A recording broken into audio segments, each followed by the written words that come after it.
ఈ యుద్ధంలోకి డైరెక్ట్గా ఇన్వాల్వ్ అవబోతుందా? ఇన్ని రోజులుగా కేవలం ఇరాన్కి కొన్ని రకాల డ్రోన్స్ని మాత్రమే సప్లై చేస్తున్నటువంటి చైనా, లేదంటే ఇరాన్కి కొన్ని రకాల స్ట్రాటజిక్ ఇన్ఫర్మేషన్ మాత్రమే ఇస్తున్నటువంటి చైనా, అంటే అమెరికా స్థావరాలు కానివ్వండి ఇంకేదైనా సమాచారం మాత్రమే ఇస్తున్నటువంటి చైనా ఈ యుద్ధంలోకి డైరెక్ట్గా ఇన్వాల్వ్ అవబోతుందా, యుద్ధంలో అడుగు పెట్టబోతోందా అంటే అమెరికా ఒక్క పని కనుక చేస్తే ఖచ్చితంగా చైనా అడుగు పెట్టే అవకాశం ఉంది. అండ్ అమెరికా ఆ పని చేస్తానని ఇప్పటికే హెచ్చరిస్తోంది. ఏ పని అది అంటే ఇజ్రాయిల్కి ఇరాన్కి సంబంధించిన కర్గ్ ఐలాండ్ని మేము అటాక్ చేస్తామంటూ అమెరికా చెప్పడం.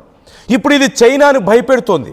అదేంటి, ఇరాన్లో ఉన్నటువంటి ఐలాండ్ను ధ్వంసం చేస్తే చైనాకి ఎందుకు నష్టం, చైనాకి ఏంటి ప్రాబ్లం అని చెప్పేసి అనుకుంటున్నారా? ఇక్కడే ఉంది అసలు విషయం.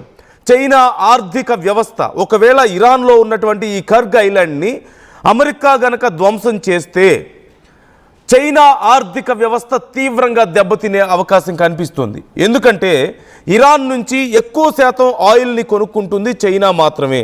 చైనాకే అతి తక్కువ ధరకి ఇరాన్ భారీగా ఆయిల్ అమ్ముతుంది. Almost 90% of Chinese imports, oil imports అనేవి ఇరాన్ నుంచే ఉన్నాయి.